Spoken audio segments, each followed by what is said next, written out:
இன்றைக்கு கர்நாடக அரசு ஒவ்வொரு ஆண்டும் நம்முடைய தமிழகத்திற்கு தண்ணீர் கிடைக்கின்ற போது போராடி வாதாடி தான் தண்ணீரை பெற வேண்டிய ஒரு நிலை இருந்து கொண்டிருக்கின்றது.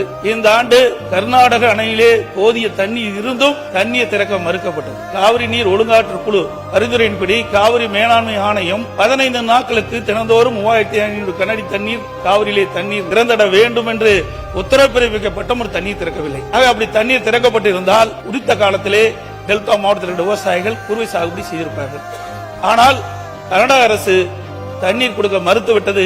இப்பொழுது கபினி அணை நிரம்பிவிட்டது, கிருஷ்ணராஜசாகர் அணை நிரம்பிவிட்டது, காரங்கி அணை நிரம்பிவிட்டது. கர்நாடகத்தில் இருக்கின்ற அணைகள்லாம் நிரம்பி உபரி நீர் தான் வந்து கொண்டிருக்கின்றது. ஏற்கனவே ஒவ்வொரு ஆண்டும் டெல்டா மாவட்டத்தில் இருக்கின்ற விவசாயிகள் குறுவை சாகுபடி செய்வார்கள். அதே போல இந்த ஆண்டும் கிணற்று தண்ணீரை நம்பி அவர்கள் டெல்டா மாவட்ட விவசாயிகள் பயிர் நடவு செய்தார்கள். தண்ணீர் பற்றாத காரணத்தினால் சுமார் 2 லட்சம் ஏக்கர் பயிர் செய்தார்கள். அதில் 1 லட்சம் ஏக்கர் தண்ணீர் இல்லாமல் வறண்டு காய்ந்து சேதமடைந்து விட்டது. அப்படி சேதமடைந்த விவசாயிகளுக்கு இந்த அரசு உரிய அதிகாரிகளை அனுப்பி கணக்கிட்டு பாதிக்கப்பட்ட விவசாயிகளுக்கு உரிய நிவாரணம் அளிக்க வேண்டும் என்று கேட்டு அமர்கின்றேன்.